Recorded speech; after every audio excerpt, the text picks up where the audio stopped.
I'm Gab. He's Stewart Robson. Don't worry though, Jules is with us. Jules is already in Munich for the Champions League final. Robbo, thanks for joining us.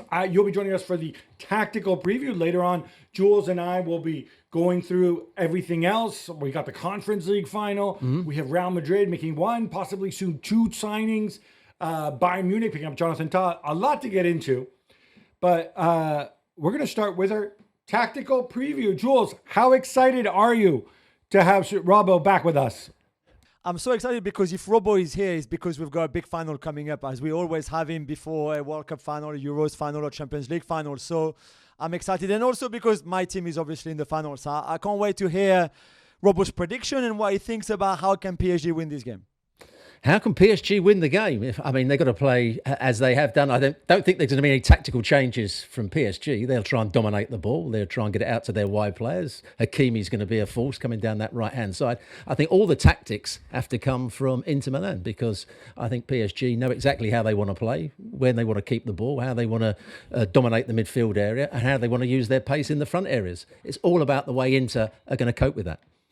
So certainly we know Luis Enrique tends to adjust his style of play much less than Simone Inzaghi, who's much more pragmatic and can beat you in different ways. I want to start with the Paris Saint-Germain attack against the Inter defense. Ousmane Dembele's playing up front. He is not a traditional center forward. No. You expect a lot more movement. When you've got three center backs, what do you have to tell your three center backs to do when they're playing one guy who's going to move around a lot and he's a real center forward? Well, the problem that Inter have is not the 1 versus 3. The problem is that they're going to just concede space elsewhere on the field. If you've got 3 defenders marking 1 centre forward, it means you're going to be outnumbered in other areas. And that's where Inzaghi has been brilliant in the past. He did it against Man City in the previous final a couple of years ago, when Bastoni will come out at times and go into midfield and press the ball and leave them 2 versus 1. And on the other side, whoever's Bisek or who plays there, or De Vrij who's going to play there, he would have to do the same. Acerbi would be the one player that will just stay in his position and be the main centre half. But if you're talking about Dembele's pace against Acerbi, that's going to be a problem. Many people have thought that in the past. On the flip side, Robbo, Inter's attack against Paris Saint-Germain's defense, because you have 2 center backs there in Marquinhos and Pacho, essentially lining up against 2 center forwards in Thuram and Lautaro Martinez. We believe both are going to be fit.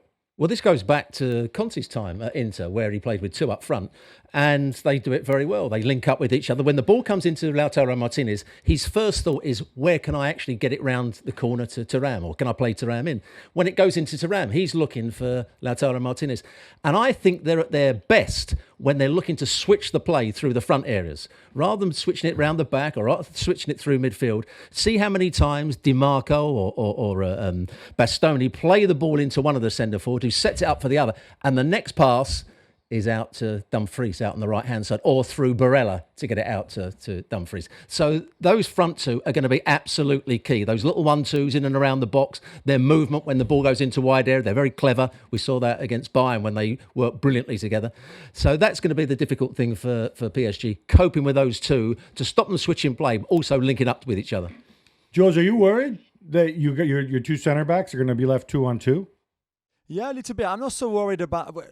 tactically, I think it'd be quite a fascinating battle. I'm just worried about the experience that this Inter Milan team have, because they were there 2 years ago with a very similar squad. There's a few changes, but 8 players, I think, that started the final will start again this final, or 7 or 8. I think they are very Italian in the savoir-faire that they have. I know they conceded loads of goals against Barcelona, but they were also very efficient attacking-wise, because they scored 7 out of 9 shots on target. And it's typically a team that can make no mistakes over 90 minutes, whereas PSG are young, they are still inexperienced at that kind of level. And I think set pieces will also be a big key, and Inter are very good on set pieces and PSG are not. Inter definitely have the size advantage on set pieces. Those who are watching us on TV, this segment's about to end, so we'll get into it in a much, much more granular way.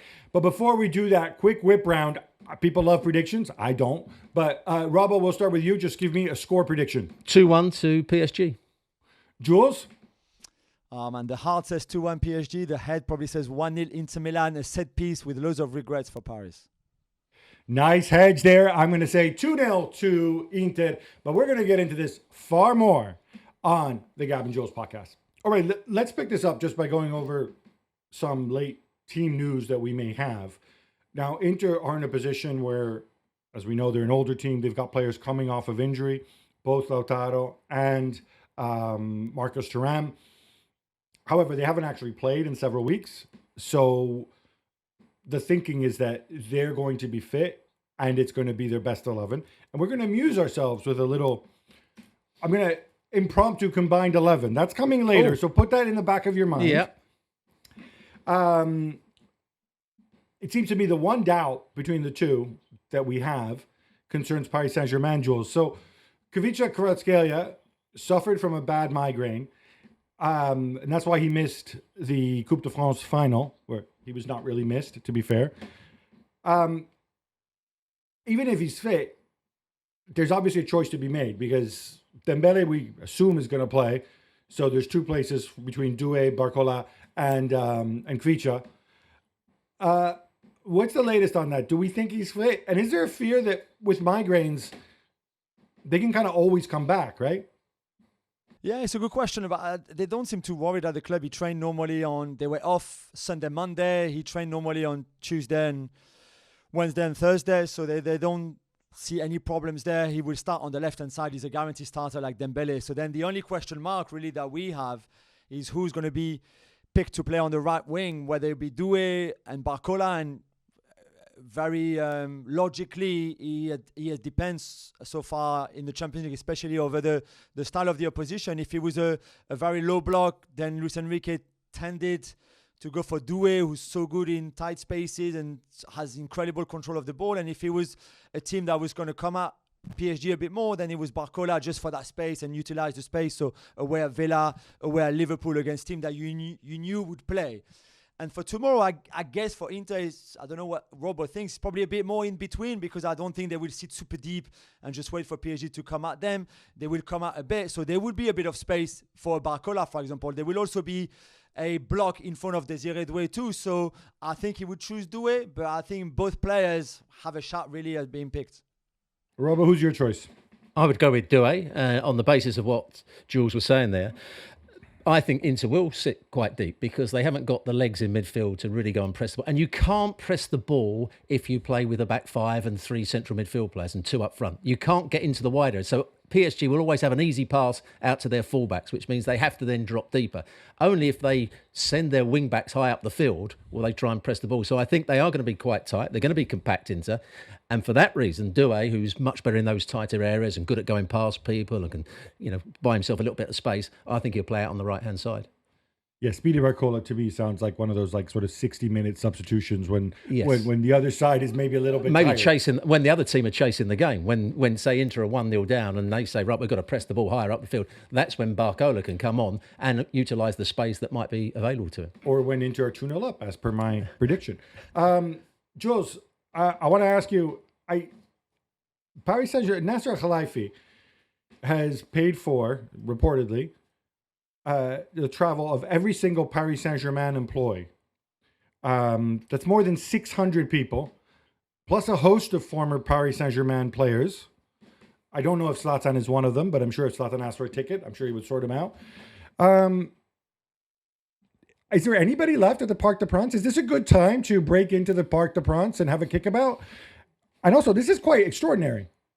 Yeah, I mean, the Parc des Princes, you won't be able to because there will be people on the pitch watching on the big screens there. They expect 46,000 people at the stadium to watch the final. Some of the people who could not get tickets. We know that the two clubs got, I think, 18,000 each for their fans. And then the club obviously used some of that for the guests and everything. The only slight controversy about what Nasser Al-Khelaifi has done is that, as you said, Gabby, it's all the PSG employees, which includes PSG Judo and PSG Handball, because they're also part of the same club.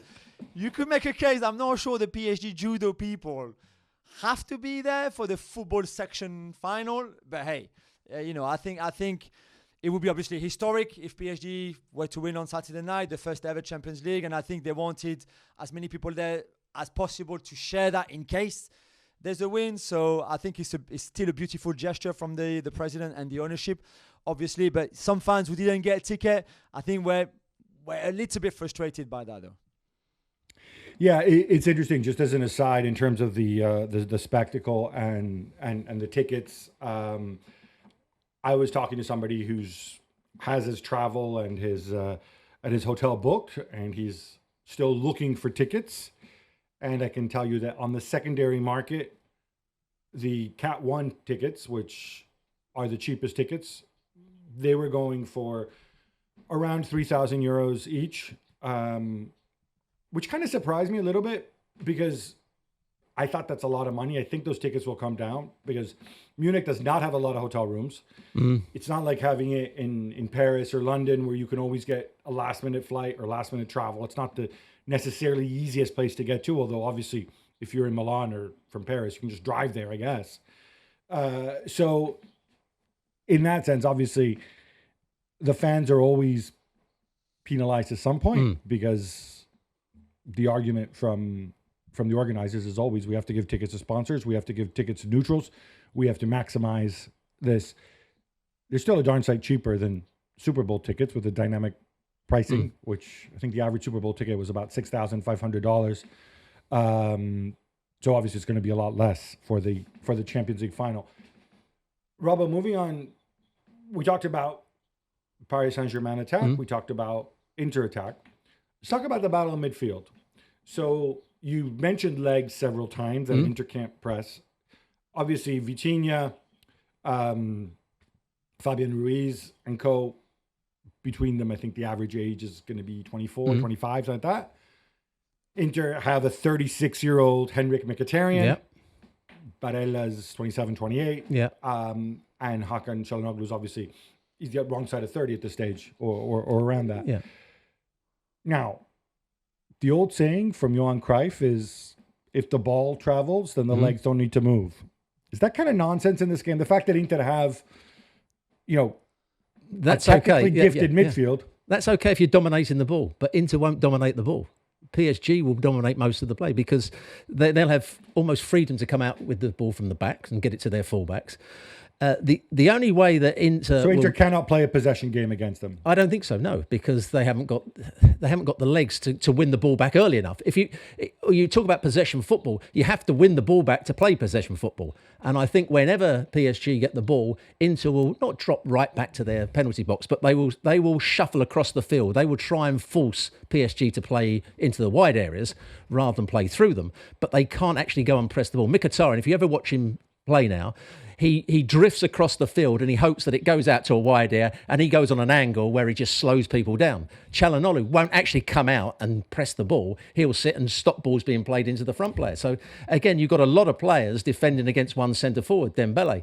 And Barella, as good a player as he is, and he likes to get tight, he likes to get tackles in, he can't do so because the players around him won't follow him.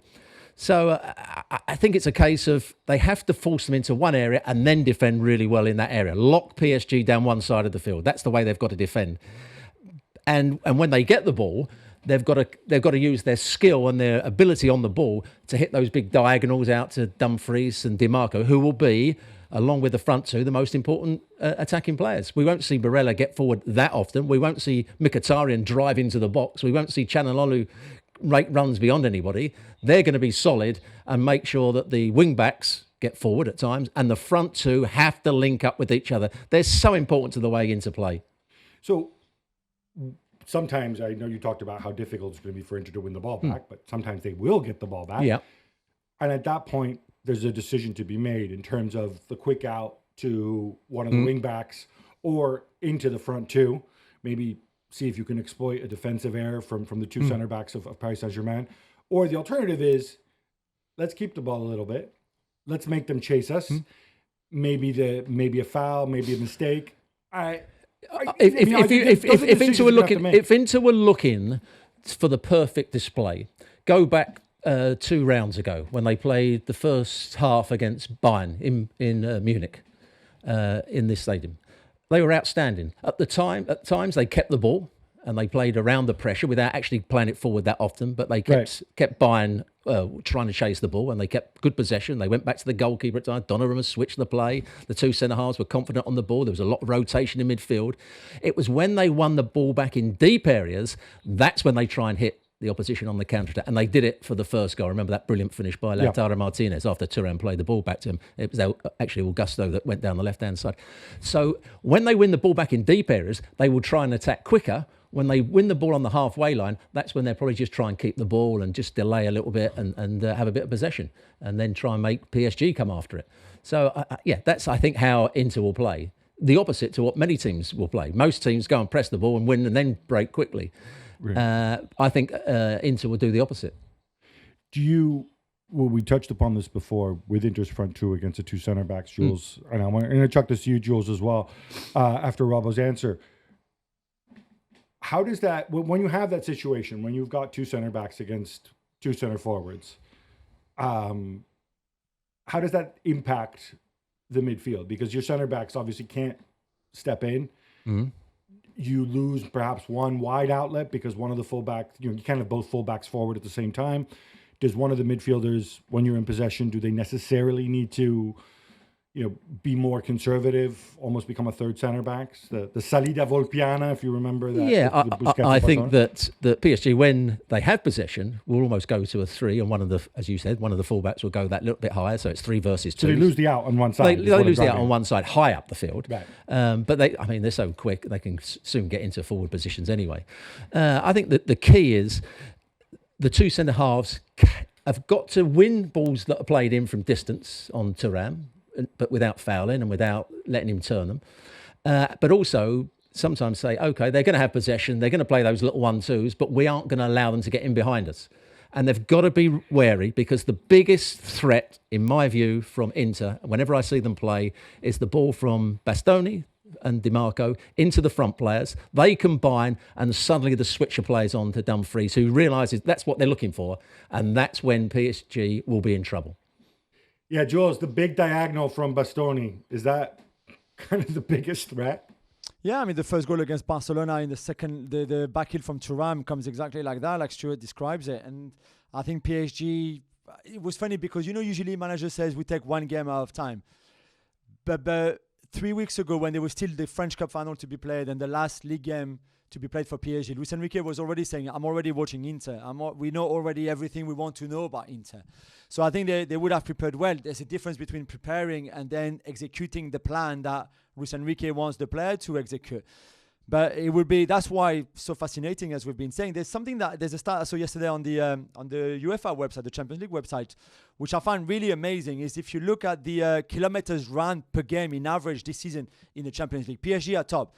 They run almost 118 Ks per game, right? Which is more than they've ever run. I think it's almost 10 more than last season and 15 more than before. And we used to say that when Messi, Neymar and Mbappe were there, them three were not running. The team was completely disjointed and disconnected. And they were, if you don't run, if you don't press, you can't win anything right now. But Inter have run 92 kilometers per game in average in the Champions League this season. 92, that's 26 Ks less than PSG. To go back to low block or medium block, and are they going to be able to press? Do they have the legs? It doesn't mean that they can't run a lot in this final. But it's been a long season for Inter as well. And it's clearly, in a way, to sum it up very simply, it could be experience against energy and youth, really. And that's it. And which one is the one that will win this game outside of even the two fullbacks and wing backs, or the front two and the PSG centre backs, all of that. It's also the experience on one side against very much the youth and the energy on the other side. Well, the games against Bayern and the games against Barcelona, I thought at times Inter were going to be out of it. And Thuram looked as though he couldn't run. Lautaro Martinez had to come off. Dumfries was taken off and he wasn't very happy about it. But their substitutes made a difference. Fratesi has come on and scored a couple of goals in important times. Augusto created 2 of the goals in the quarterfinal and the semi-final. So they have got players that can come on to give them fresh legs when the likes of Thuram and Mkhitaryan and players start to get slightly tired. Yeah, that I think is a natural transition here. All season long, we've talked about Simone Inzaghi, his rotation, his program substitutions. Maybe slightly fewer program substitutions this time around, but still, if he doesn't use all 5 of his substitutes, he feels like he hasn't done his job as a manager. Let's take a look at, on paper, it looks to me as if Inter have many more options. Doesn't mean necessarily they're better options, but you can think about bringing on Taremi or even Arnautovic and lumping it to the big man. You can think about, again, Frattesi will give you the boost of energy in midfield. Zielinski, to some degree, I guess, could give you some quality, although he's not had the best season. With the fullbacks, you've got Carlos Augusto as an option. You've got Damian and De Vrij if you want some more big old guys. And De Vrij obviously came up huge against Barcelona in many ways. In terms of changing the face of the game, and I want to chuck it to you first, Jules. From my perspective, in terms of Paris Saint-Germain, obviously you have the Gonzalo Ramos option, but and Barcola, if we assume Double D is going to start, you've got Zaire Emery. But in terms of actually changing your setup, other than maybe going more 4-2-4 if you really have to, there's only so much that Luis Enrique can do, or am I wrong? No, I think he's got loads of options that he can bring in Lucas Hernandez, for example, to be a proper back three with Pacho and Marquinhos, and then you can push Nuno Men, you can push further forward if you want with Kvaratskhelia or with Barcola. Gonzalo Ramos could be your number 9 for the last 20-25 minutes, and Dembele can play just off him, and you keep only 2 of your central midfielders, whether that's Vitinha and Neves or Vitinha and Ruiz Neves. Zaire Emery can come on just for a bit of energy too. So I think you can. There's a lot of things that Luis Enrique can do and has done before. But the thing is, PSG have, apart from the Aston Villa game where he got the second leg when he got a little bit stressful for them towards the end, but they've always quite been in control. Not in control of 90 minutes, that's impossible, but quite good at managing games and rhythm and pace of it and all of that. So he's never really had that thing to do what Inzaghi had to do, for example, against Barcelona in that second leg, where they were really under pressure, that they somehow miraculously went into extra time and then find something there that Frattesi offered. So it's slightly different from his point of view. But if PSG were behind, then he will have to find something. And I think he will have at least the options. I'm not sure if they will be successful, but he will have the options. The 2 times that I saw PSG struggle was the first 25 minutes against Arsenal in the second semi-final, when Arsenal went, right, we're going to press you, we're not going to let you come out. And for that first 25 minutes, it didn't look as though PSG knew how to change their game. So it caused them a problem. Then Arsenal ran out of steam. They scored the goal, of course, PSG, which changed everything. And the other game was the second half against Aston Villa, where they didn't play particularly well because they were pressed high up the field, and Aston Villa played at a tempo that PSG didn't like. Apart from that, I haven't seen them troubled. And I don't think Inter can cause them those problems that we saw Arsenal do and Aston Villa do with their high press and all that sort of stuff, and the energy that they had on those 2 halves. So I'm not sure that Enrique is going to have to change too many things during the game. I think his starting 11, his best 11, will be good enough to cope with most things that are thrown at him. The more you guys talk, the more I get the impression this game will be decided by either a moment of individual skill or more likely a mistake that could be caused through inexperience or a mistake that could be caused through fatigue. So obviously the latter would presumably favor Paris Saint-Germain. The former would presumably favor Inter. All right, let's end this with our combined 11 game. Do we want to go 4-4-2 or 4-3-3, Jules, for a combined 11? I mean, it depends. The 4-3-3 is a disadvantage for Inter and the way they play, obviously, but better for PSG. And the 4-4-2 is probably a little bit of the other way around. So it's up to you. It's just a game. All right, let's go 4-3-3. You're allowed to put Thuram as a winger if you want to have him in your lineup. All right, I'm just going to go around, and there's 3 of us, majority vote, unless we have your goalkeeper, Robbo. I'm going to go with Donnarumma. He was been brilliant in the quarterfinal and semi-final. I know he's had a few bad performances in the past, but Donnarumma, I love him. Jules? Yeah, same for me. Yeah, I'm not going to argue with that. Gigio Donnarumma is your goalkeeper. Your right back, who can also be your right wing back, Robbo? I'm going to go with the player that I think will have the biggest influence, Hakimi, at right back. Jules? Yeah, I think so. I think he's the best right back in the world right now in terms of consistency, everything that he brings, the energy, the output with the ball, without the ball, and defensively, he's still not perfect. And I don't think he will ever be perfect. He's one of those modern fullbacks, but he's been outstanding really this season and especially in 2025. All right, I'd be outvoted anyway, but I'm going to go with Hakimi as well. Although I do say Denzel Dumfries says hi, and I can see him at the end of the game saying, "I am the real Double D, not the Desiree fraud. Respect on my name." All right, center backs. You can pick 2 center backs, Robbo. For experience and what he's done in the past, and he's still a good player, Marquinhos and Bastoni are going to be my 2 centre halves. I think the best 2 for me really Pacho and Bastoni. If you don't want 2 left-footed, which I can understand really, and as much as I love the Acerbi story and fighting and beating cancer and the goal against Barcelona in that second leg, I think we can go for Bastoni and Marquinhos like Robo said.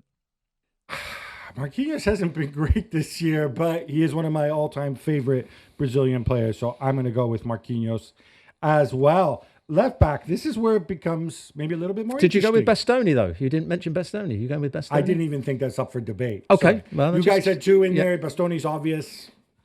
I'm going to go for left back Mendes. I think he's been outstanding in the games that I've seen this season. Rather than put DiMarco in there or Augusto in there, I'm going to put Mendes in there. Jules? Yeah, I know you love DiMarco, Gab. I love DiMarco too, but I think Nuno Mendes is just, when you think that what he did against Salah and Saka and in general, for somebody who for the first half of the season was a bit frustrated because he was very much a third centre forward, and Luis Enrique just waited to give him a bit more freedom like we've seen in 2025. I think this calendar year, he's been exceptional. All right, I'm going to go with Fede Di Marco. You know, all this is great. It's still football. You still got to be able to play, right? Yeah. I appreciate you're strong and fast, and you did a great defensive job against Saka and Salah, and he did. But guess what? Saka and Salah ain't out there. You won't be covering out in wide areas, bro. You're going to have to help your 2 center backs against the mighty Tula. And let's see how that goes. Somebody's got to G up Inter here. You guys are going all PSG. All right. Central midfield. You can pick 3 here. Now think carefully. Robbo? I'm going to go with what I would say the only true holding midfield. Well, I still don't think he's a true holding midfield player, but I'm going to go with Çalhanoğlu as the deepest. I'm going to go with Barella and Vitinha. Ooh, interesting there. All right. Jules, who are your 3? I'll have 2 like Robo, Çalhanoğlu and Vitinha. I think no-brainers, but then I go for João Neves. I just think at his age, 20 years old, with the football IQ that he has, the activity, the energy, the resilience, the intensity. I just think he's been sensational. But I love Barella. He's a different player to João Neves, but I think in a team, any manager, any team would love a João Neves in their team. Okay, we have a problem because my 3 are Barella, João Neves, and Vitinha. Actually, we don't have a problem. So Vitinha is in there. So too Barella. And so too is Barella. And Çalhanoğlu and João Neves both have 2 votes. So I guess they can share the position. All right, you guys are both in there. I bet they're all listening to this. It's like, yes, I made it into the Gap and Jules combined 11. So they both get a half there. Your 2 wingers. Well, I'm going to go with Kvaratskhelia, if that's how you quite pronounce his name, and I'm going to go with Dembele on the other wing. You can't play him on the wing. He's playing center forward. I'm playing him on the wing. All right, Jules. Yeah, same. Fix this. So I think for me, Kvaratskhelia, Dembele wide. And again, Dembele can come inside, can have a bit of freedom, and Lautaro as your number 9. That's a hell of a front 3. All right. So I will now read out the official Gab and Jules combined 11 of the 2024-25 UEFA Champions League final. In goal, Gigio Donnarumma. Across the back, it's Achraf Hakimi, Alessandro Bastoni, Marquinhos, and Nuno Mendes. Midfield, Nicolo Barella, Vitinha, little Vitinha, as we like to call him. And then the third choice is it's a dead tie between Hakan Çalhanoğlu and João Neves. Up front, Kvaratskhelia, Lautaro, and Dembele. So by my count, there are 1, 2, 3.5 Inter players in this team, which is interesting because I think 2 years ago when we did City, who were on their way to winning everything, and Inter, I think we managed to sneak 4 Inter players in there. But there you go. You may agree. You may disagree. All right, enough Champions League. How about some Conference League instead? Wow, I never thought I would say something that yucky and horrible. May God forgive me. But Chelsea have beaten Real Betis 4-1 to win the Europa Conference League. Jules, I just want to get this out of the way first. Chelsea have now won every single UEFA competition at least once, as well as the Club World Cup. Is this a thing? I think it is. I think it's great. And of course, there's the argument that some clubs like Real Madrid will never play in the Conference League because they will never finish that low in that league. So I get it. But still, you can only beat what's in front of you, whatever competition. You can only win competition that you are qualified for. And sometimes it can happen that you have a bad season domestically, so you qualify for not the Champions League every year. So I think it's great if you're Chelsea, if you're a Chelsea fan. I'm not sure I would go as far as getting the trophies tattoo on my shoulders like Jose Mourinho did. But hey, I think it's still great. Jose Mourinho answers to a higher power. Robbo, I think this is a classic cliche game of two halves. In the first half, Chelsea were terrible. He made changes in personnel at halftime to address this. Was it the personnel or was it the setup? Or was it just Isco is unplayable for an hour or so? I think he misjudged the way that Real Betis were going to play, because I've seen Real Betis play many, many times in La Liga against the top sides, which are Barcelona and Real Madrid, and they've defended very deeply. They've played with not much energy, and they've been pretty poor.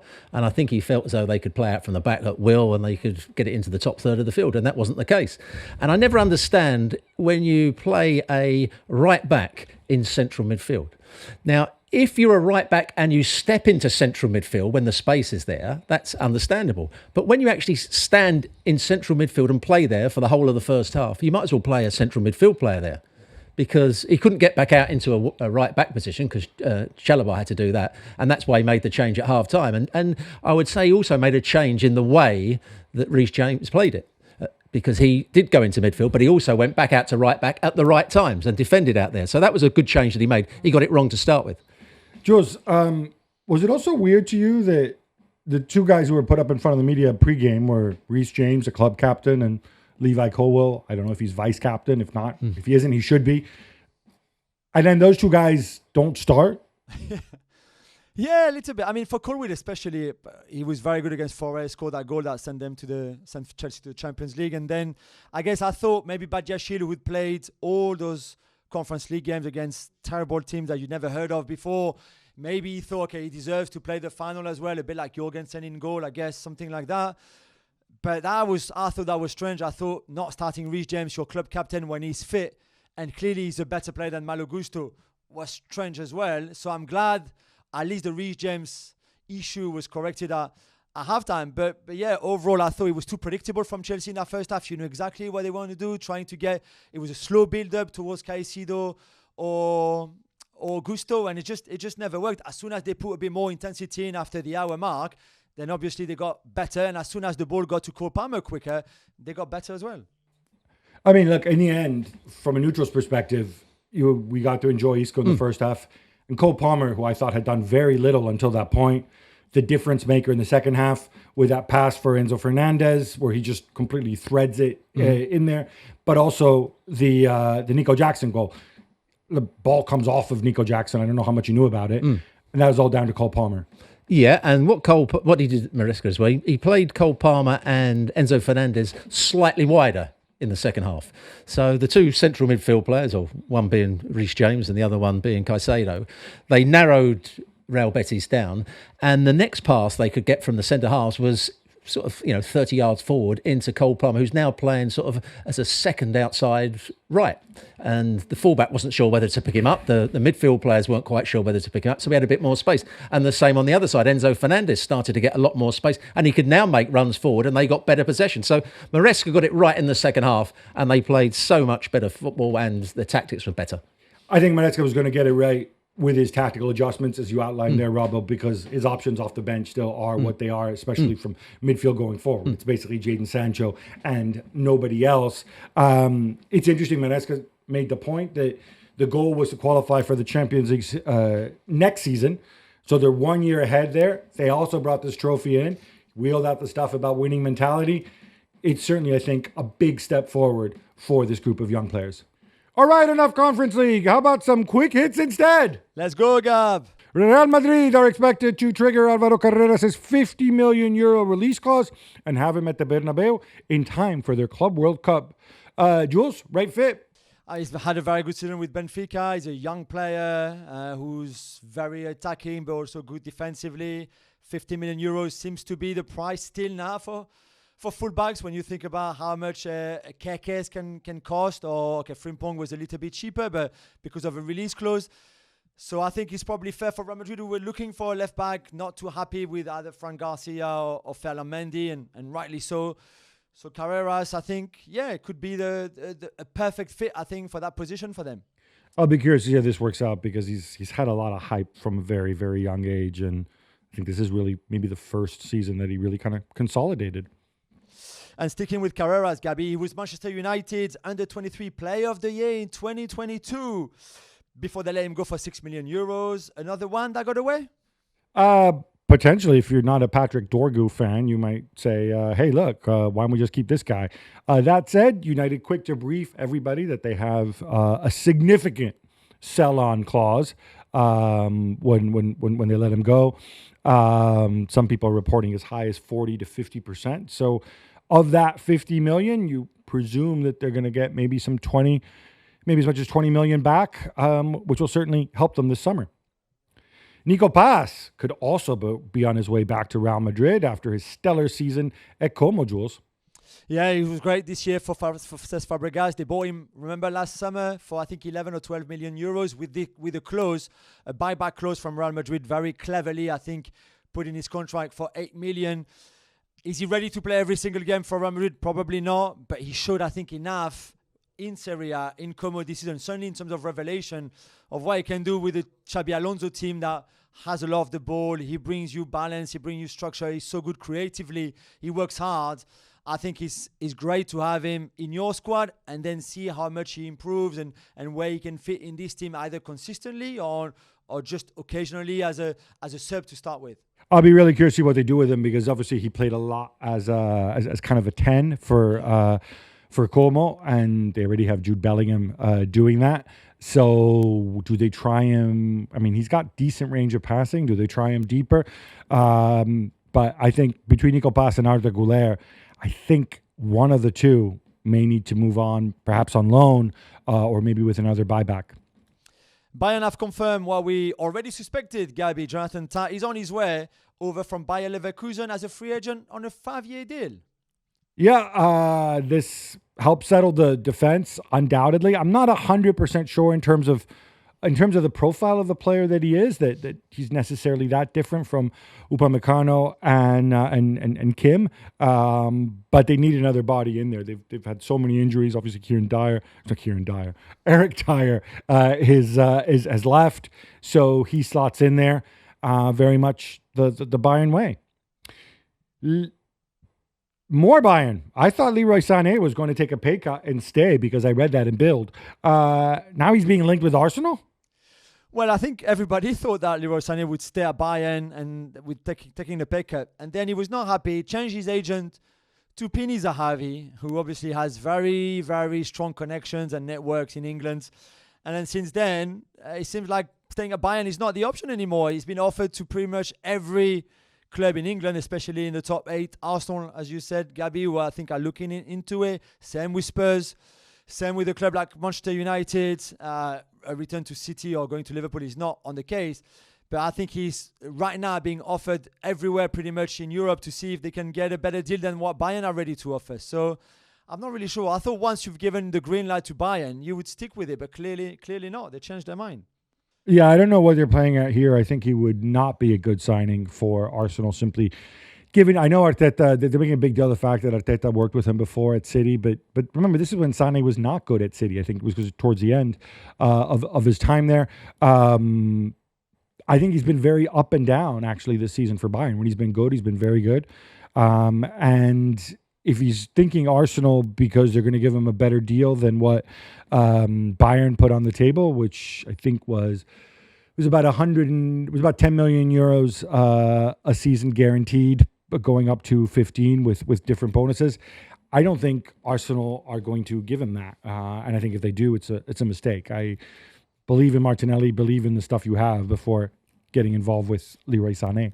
Lamine Yamal contract extension with Barcelona will become official on July 13th when he turned 18, Gab. He's locked up through 2031 and got a massive big raise. Yeah, Lamine Yamal gets a massive big raise, which would take him up to the level of Leroy Sané. Let that sink in for a minute. I think that says more about Sané than it does about Yamal.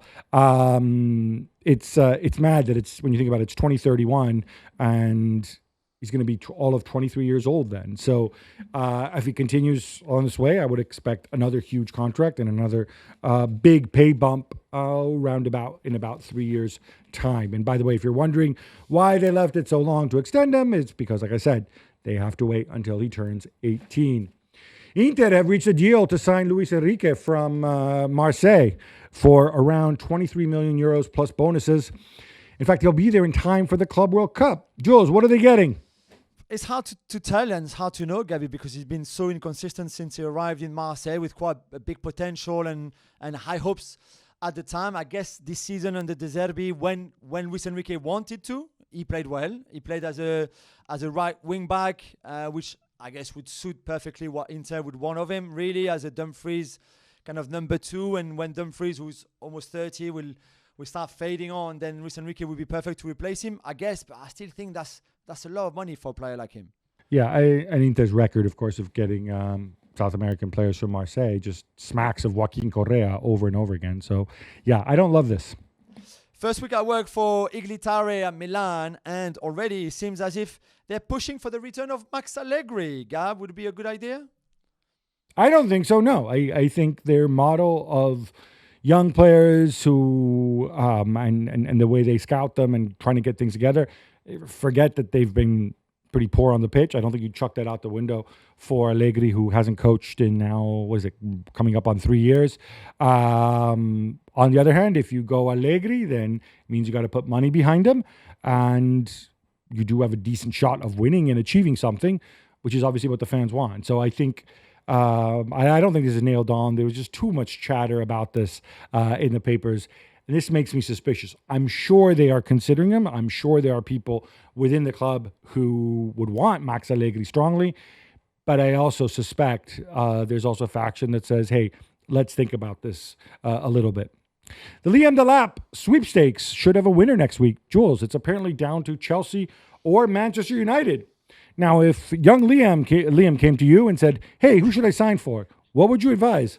I think really this, again, it's a no-brainer. It's not perfect if you go to Chelsea, because I don't think Chelsea are perfect right now, but they're certainly more on the up than Manchester United are. And I think with the competition of Nico Jackson, I think if you're Liam Delap, you say, okay, this is a young team with a good young manager that will improve or should improve, certainly, that will play in the Champions League next season. It will be a great learning curve for him as a young player too. He will get minutes, he will get game time. You go to United, I'm not sure what you're getting, Liam. I really don't. I'm not sure how long Amorim will stay there if he can't turn things around. I'm not sure how that team will play. I'm not sure what kind of service you're going to get. And certainly you're not going to play in the Champions League, not next season. And I'm not even sure the season after that. So for me, it will, between the two, I will go for Chelsea. I'm going to take a slightly different view because I'm contrarian.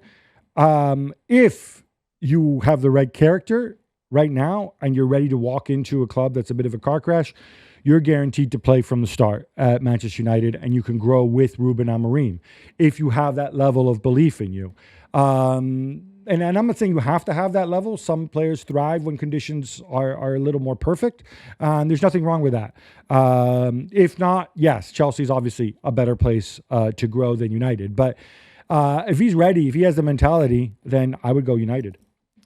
Bild reports that Florian Wirtz's snub of Manchester City is down to uncertainty over Pep Guardiola's future. Are you surprised, Gab? Not one bit, Jules. I'm sure you're not either. And I don't think it's just uncertainty over Pep Guardiola's future. It's uncertainty over the charges as well. Damien Kamali has left Toulouse and could be headed to Juventus.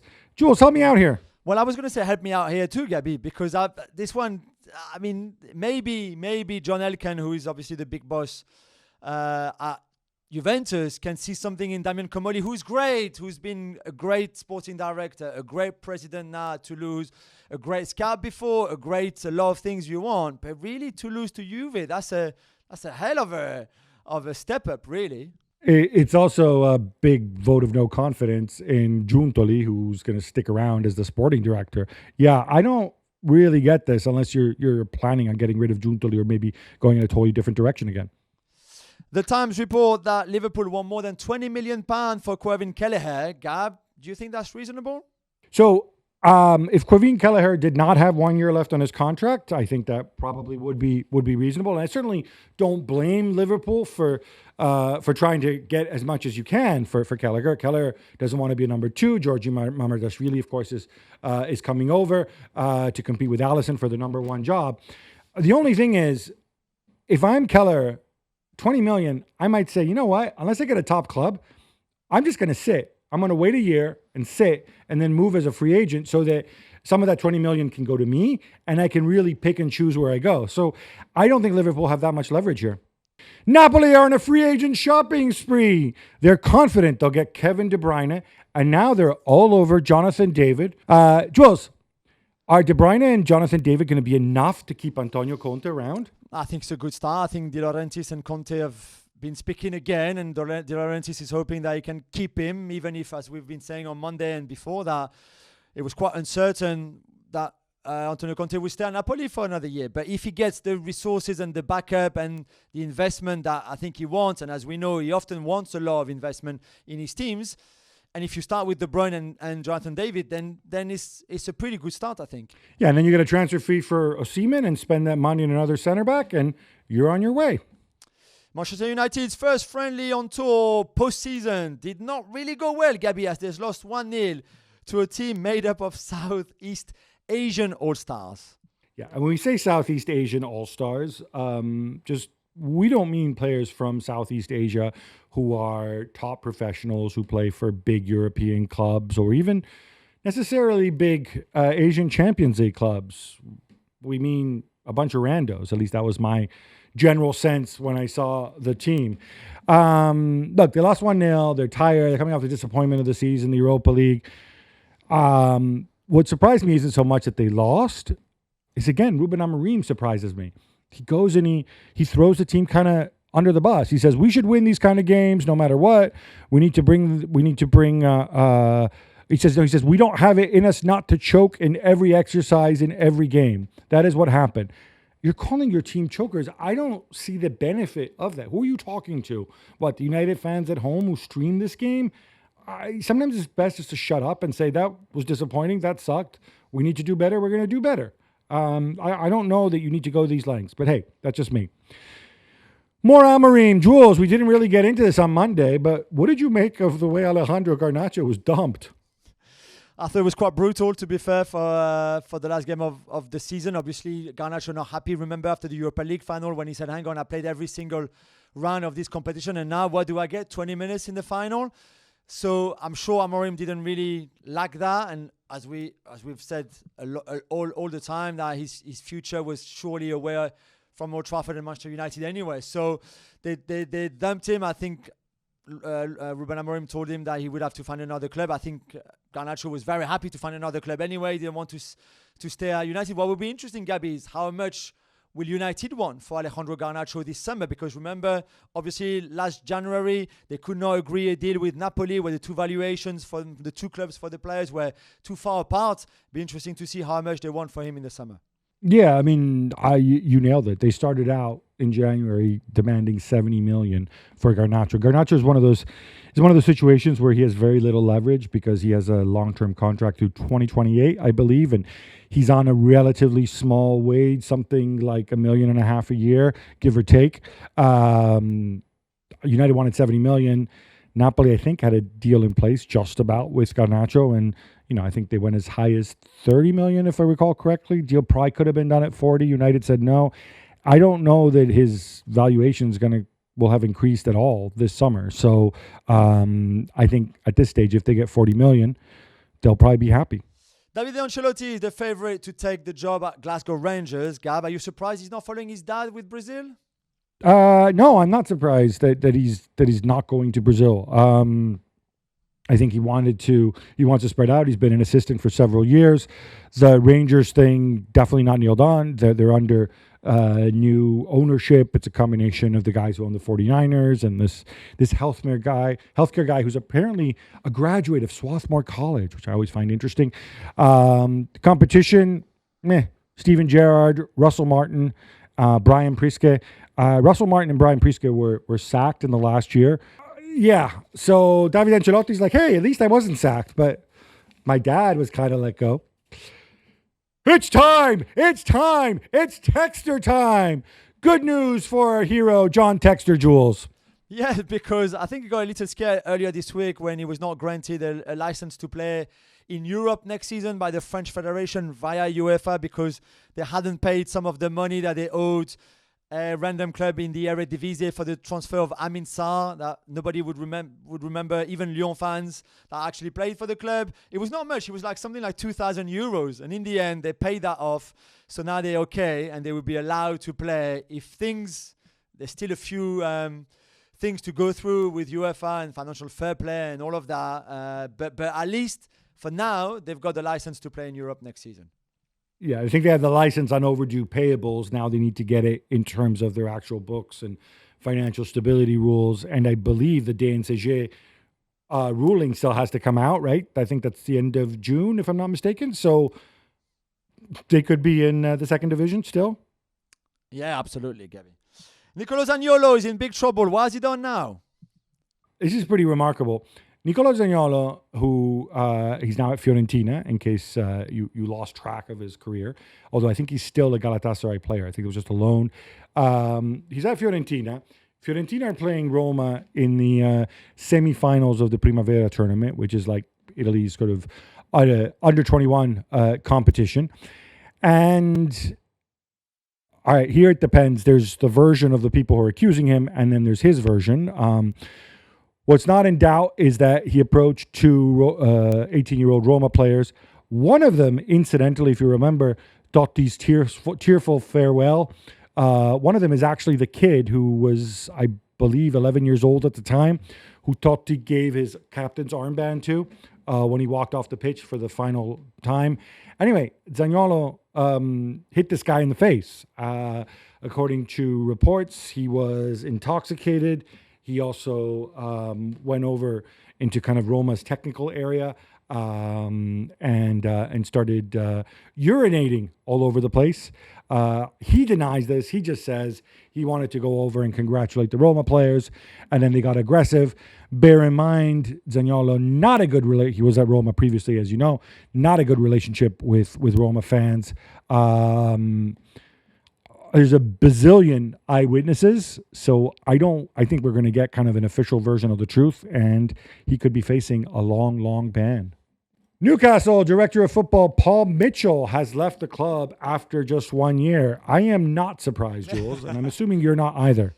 No, because we know they never really get on. He never really got on with Eddie Howe. We talked before on the show about them not speaking for quite a long time, 10 days, 2 weeks. Paul Mitchell coming out at some point being a bit critical as well. Eddie Howe, similar. So I just don't think it was never going to work. I think Newcastle did quite well without much of Paul Mitchell's help anyway. And now they will need to find another sporting director, which I think after Dan Ashworth would be what, the third in 1 year or something like that? Something like that. I think also Darren Eales, who was Newcastle's CEO, he's had to... And the guy who brought Paul Mitchell in, the two are very close. They've known each other a long time. Obviously, he's dealing with health issues. He's had to step aside, which obviously doesn't help Mitchell at all. This week marked the 10th anniversary of the Polish raid on the Bo Olag Hotel in Zurich that brought down the previous FIFA administration. Gab, do you remember that? I remember this very, very clearly, Jules. You can still see You can just see the video of this on YouTube about sort of the police going in and dawn into this very, very nice 5-star hotel on the shores of the lake in Zurich on the eve of the FIFA Congress, and essentially arresting a whole bunch of people.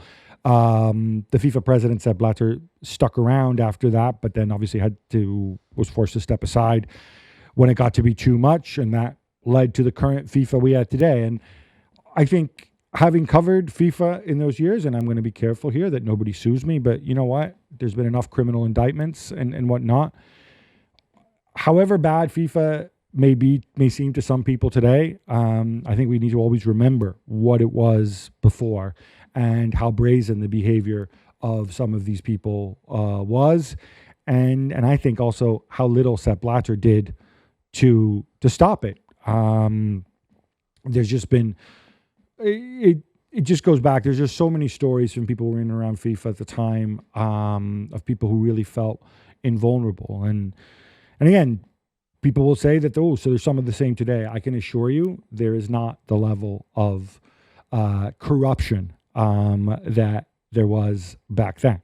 But there's a lot of other faults and potentially, and I think we're going to keep talking about them. Let's have some more texter. Now, I remember when he called my fellow Italian Ryan Cherky a little a-hole, but he did acknowledge that he'd bring in some much-needed cash. Now it looks like that's going to happen because he's officially on the market, Jules. It is, Gabi, and as you know, they need money. They need as much money as they can, so they're hoping to let him go for around 40 million euros, probably. There was a release clause back in January for 25 million euros. Nobody really came for it. I mean, Borussia Dortmund were maybe the closest. I don't think Cherky wanted to leave halfway through the season anyway. So now it's much more open. There's a lot of clubs in England, from Liverpool to Man City, but also Chelsea, who've been a long-time admirer, of course, of Ryan Cherky, and who ticks all the boxes for them in terms of age and profile and even quite a low fee, because I think 40 million euros for a player like Cherky, if you can get him consistent, he's an incredible talent. So there will be a lot of clubs in England, and also obviously in Germany. Dortmund are still there. Bayer Leverkusen see him as probably the replacement for Florian Wirtz. So I think there will be a big market for him, and let's see who he chooses and where he goes. Hey, I was surprised he turned it down, because obviously situations like this, when your release clause is so much less than your value on the market, every million that goes to pay your transfer fee is a million that you're not getting. Although I wonder, wouldn't it be cool, Jules, if Cherky decided to come to England, but maybe didn't go to one of the really big clubs, maybe went to a club where John Textor has zero say whatsoever, like perhaps Crystal Palace? Imagine, that'd be fun. Although he could have gone to Fulham last summer, because everything was agreed between Lyon and Fulham, and unfortunately for you Fulham fans, he rejected you. But don't take it personally. Gab, we saw some very horrible and sad scene on Monday in the Liverpool Trophy Parade. Yeah, this was their open-top bus parade through the center of Liverpool. A driver, and the details here of what his motivation might be are ended up driving his car through the crowd. As many as 79 people were injured, more than 50 were hospitalized. Police have said that they rule out terrorism. But it was a terrifying moment on such a happy day for the red half of Liverpool. And again, a credit to Arne Slot. He was due to collect his Manager of the Year award on Tuesday night, and he felt that it wouldn't be appropriate to go there. I think we can be fortunate that, there weren't. It wasn't worse with people getting injured, but it's people. Sorry, let me take that again. I can just pick up, right? Okay. I think we can be thankful that it wasn't. It could have been far scarier in terms of fatalities, but another terrible moment. Inter Miami beat Montreal as both Lionel Messi and Luis Suarez bagged 2 goals. Jules, they're turning things around. I'm not sure if they're turning it around, but they needed a win massively after 4 games without a win, 2 draws, 2 defeats. It's only the second win in the last 9 games in all competitions. So they had, for Mascherano, who was under pressure, they had to win that game. So it's good. They certainly they still concede a lot of goals, as we said in the last show, But at least going back to winning ways, I think was very, very important for them. That first goal, by the way, is that Lionel Messi goal that he has Yeah. scored 500 times. Absolutely. You know what's coming. It's You still just coming. can't stop it. Yeah. And Gab, today marks the 40th anniversary of the Heysel tragedy in which 39 supporters lost their lives. Yeah, and obviously the anniversary, because it was a European Cup final between Juventus and Liverpool, as we know, it's always around the anniversary, or it's always around the time of the UEFA Champions League final. It's a good reminder of how far we've come. There's a whole bunch of documentaries and retrospectives out there. For people who don't realize, don't know the full story, I think it's definitely worth your time educating yourself. I know it's obviously cliche to say never again. I'm happy that Liverpool and Juventus, who I think were both quite guilty in the late 80s and early 90s of kind of acting as if it had never happened, both are coming out, both honoring the gifts of the victims. And you get a real sense of how UEFA back then certainly didn't take, and the police and whatnot did not take fan safety seriously. And obviously that tragedy went on to have a tremendous impact on the European game. Jules, this brings us to an end, but don't worry, because I am on my way to Munich myself. Jules and I will both be at the Champions League final, as will Mark Ogden. But then we're going to be back Monday and break it all down for you. Until then, love the game, love your neighbor, love yourself.